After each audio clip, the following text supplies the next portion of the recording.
Osteoporosis and bone health.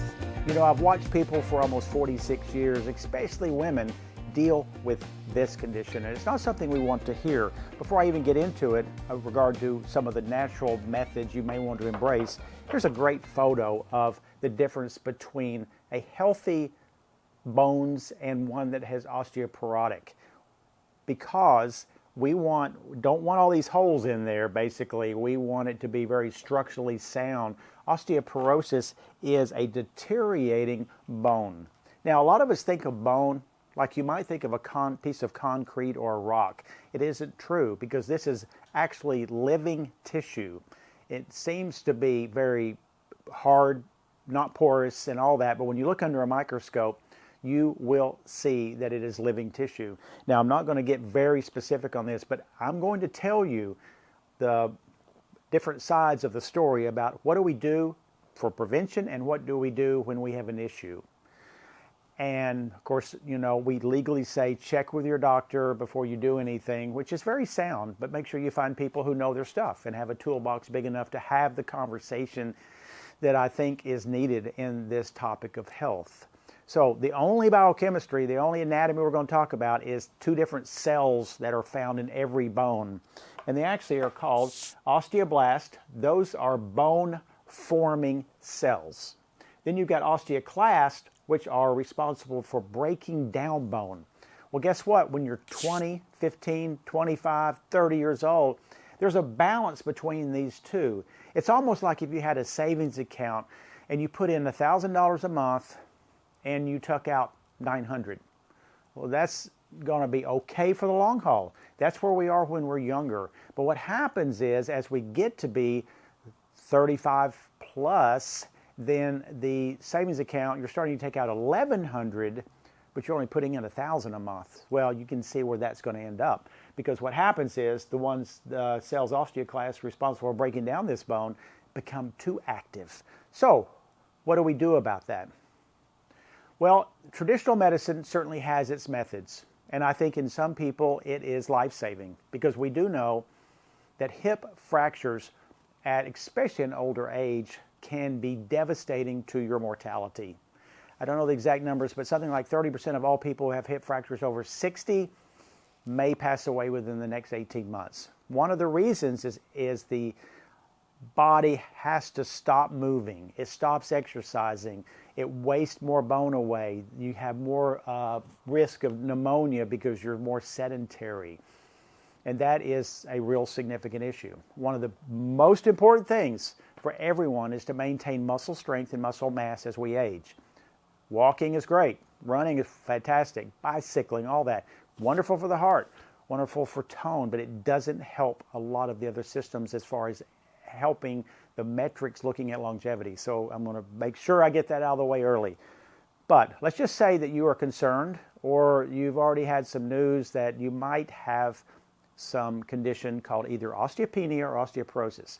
Osteopenia is the early stage where we're starting to lose bone mass, but it hasn't created the deterioration into the risk of breaking it. Osteopenia gives you a warning. It tells you you got a few years and we can do a lot about it. That's especially the most prime time to start doing the correct, wise things. Now, osteoporosis has been around even since the early days. We know that because of skeletons that have been, looked at from the 1800s, 1700s, 1500s, 1000. And it was, we can't say it was more common today, but it probably is more common.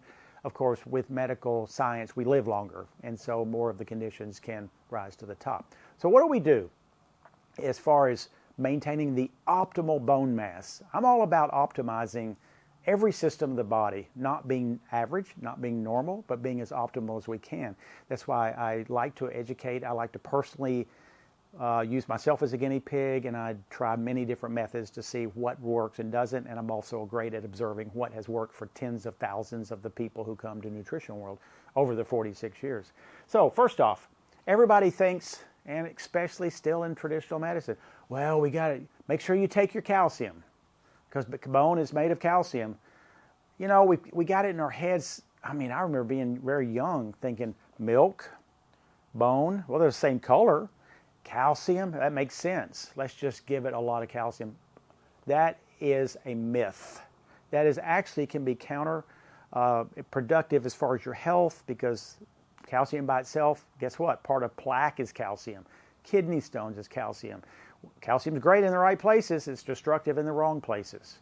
So the real picture is just like almost everything I study about the biochemistry and the human body. It goes back to, I love the word ancient wisdom or ancestral wisdom.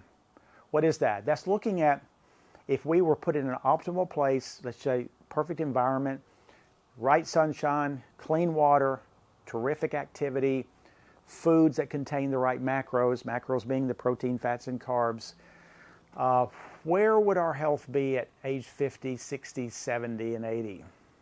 That's what I love, because if I see those trends of people who there's still some of these in the earth, around the earth, who are living in those antiquated ways, and we can learn a lot about that.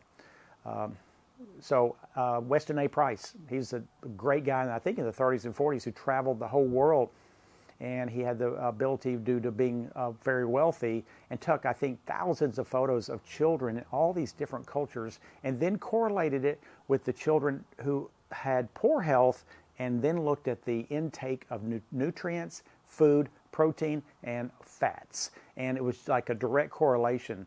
Didn't need a lot of studies to prove this. You just needed eyeballs and an open mind, because you can look at that many photos, look at their diet, and see it clicks. So what are we not doing right as a society that may be contributing to our problems? Really comes back to the same thing I say so often. The knife and fork is the most powerful weapon that we have. And that means picking the right quality of foods, less processed foods, and eating correctly 3 and 4 times a day. I'm not going to get into that on this one because it's more specific about the bone health, but it still goes back to eating clean and other foods that we really need from the earth and the protein. Those are the things. So first thing, if you do nothing else, weight-bearing exercise is what will activate osteoblast. Well, all of a sudden you've got less bone-building cells until you do weight-bearing exercise. You know, we just had some news about those astronauts who were in space a long time. I didn't read a report, but I can guarantee you this. They lost considerable bone mass. Why? Because there's no gravity. There's no pressure putting it on their skeletal structure. And the skeletal structure of mine is used to weighing or holding 181 pounds. If I only ran and I only did aerobics and I didn't do any weight-bearing exercise, it's not really being stressed because it's used to holding those 181s. But what if I all of a sudden carried 25 more pounds on me on a regular basis, or did, as I do, weight train with a lot of weights in the gym? Those cells right here called osteoblasts are going to say, wow, we better get to work and thicken and strengthen these bones, because the messages are that we could break if we don't do that.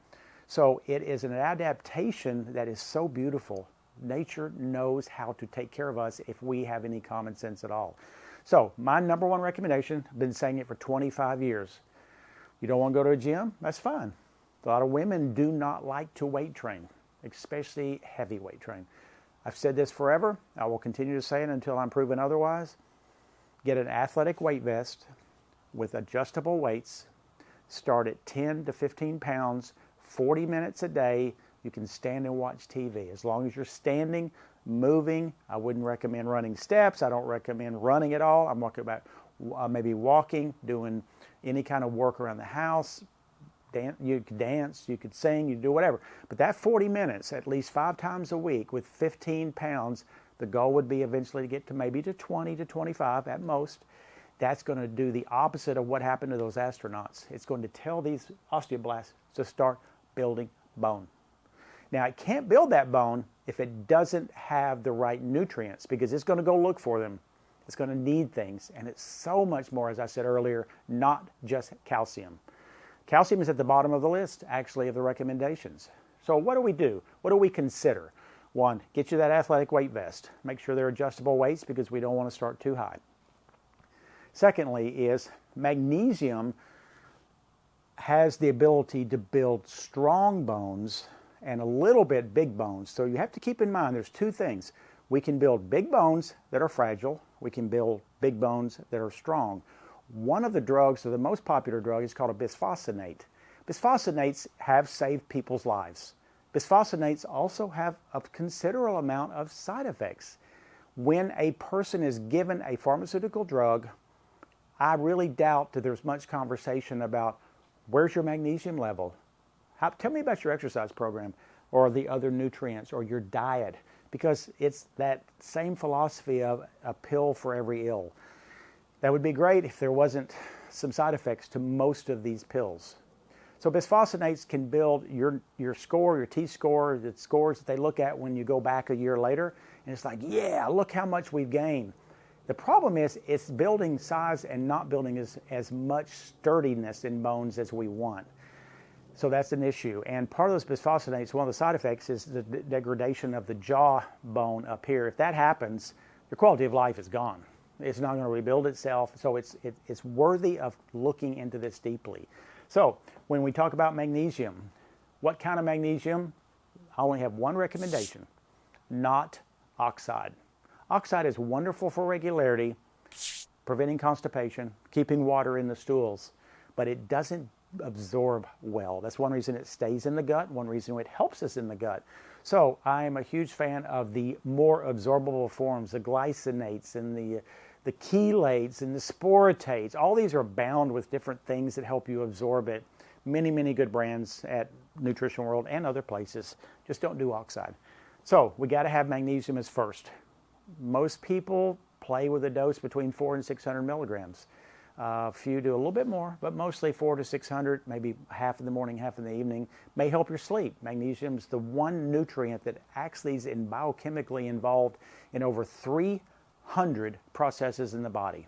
That means that if you don't have enough magnesium, 300 different functions will be less than ideal. There's not another nutrient that offers that much variety of assistance within our system. Secondly, vitamin D.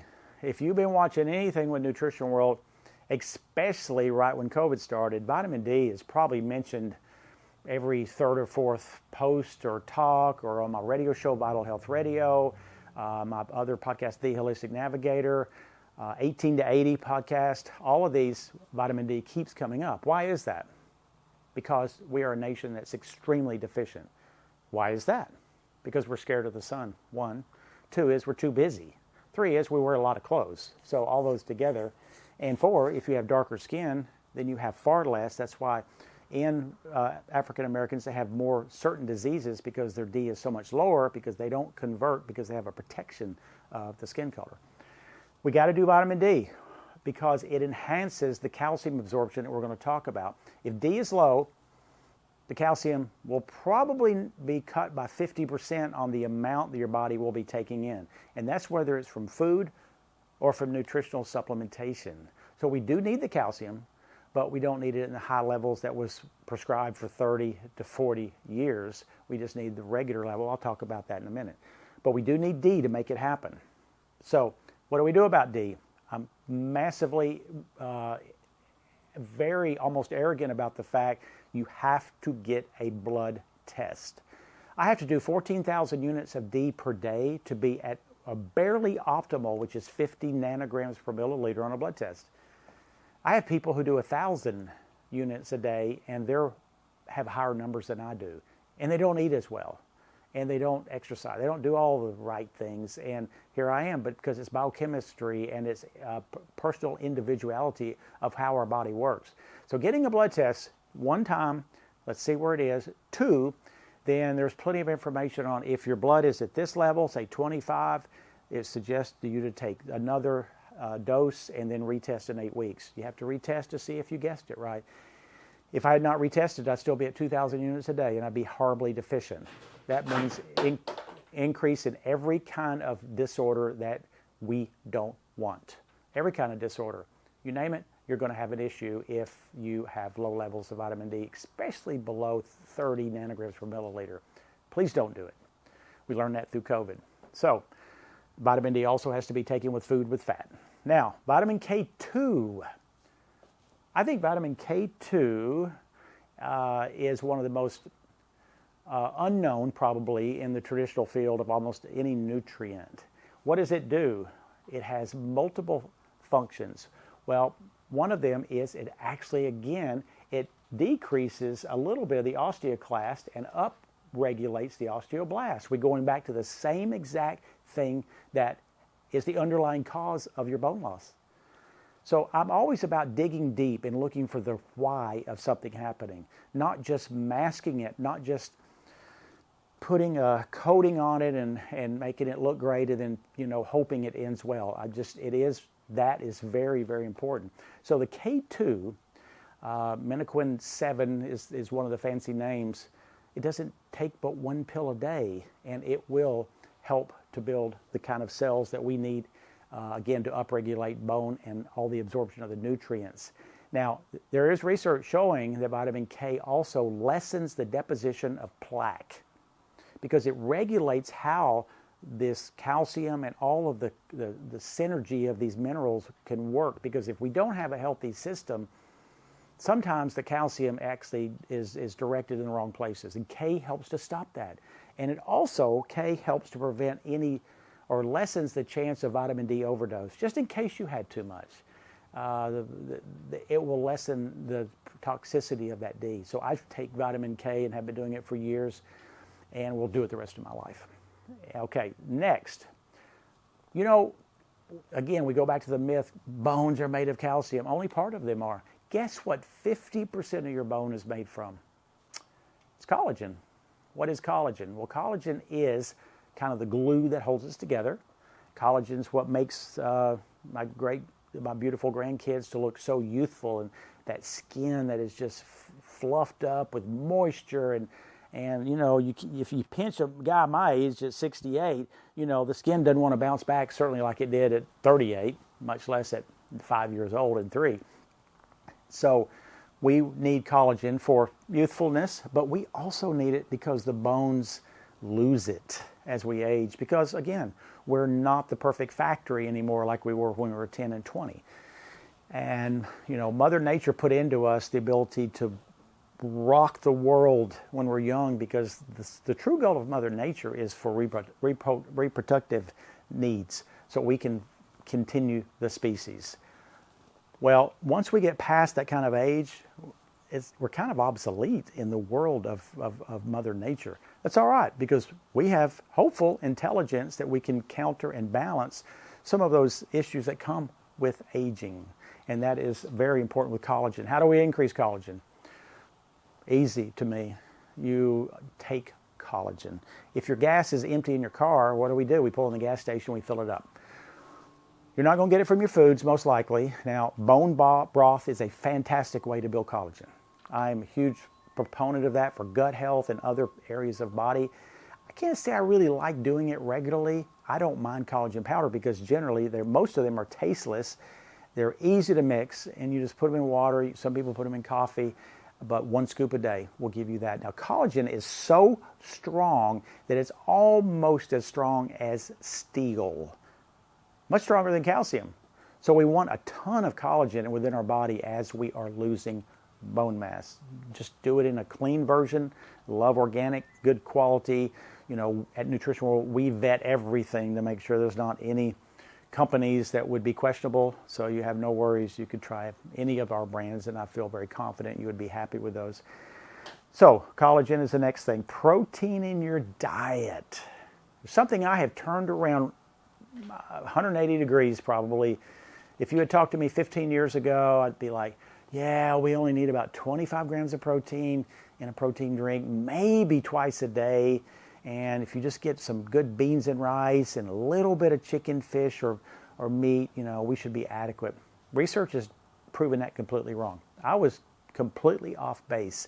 And I say that based on one physician that I really respect, Dr. Peter Attia, who has plenty of the research that he speaks very eloquently about that shows that one of the most important things we can do, if you do nothing else, is try to achieve the right protein levels in our body every single day. One of the metrics for mortality, the numbers that would back up whether something happens or doesn't, is showing that losing of muscle and bone is in the top 1 to 2 reasons for early mortality. And women are really more troubled by this than almost any man. I look at women all the time and I look at them and I say, I would like you to get 1/2 gram of protein per pound of body weight minimum. Maximum is 1 gram of protein per pound of body weight.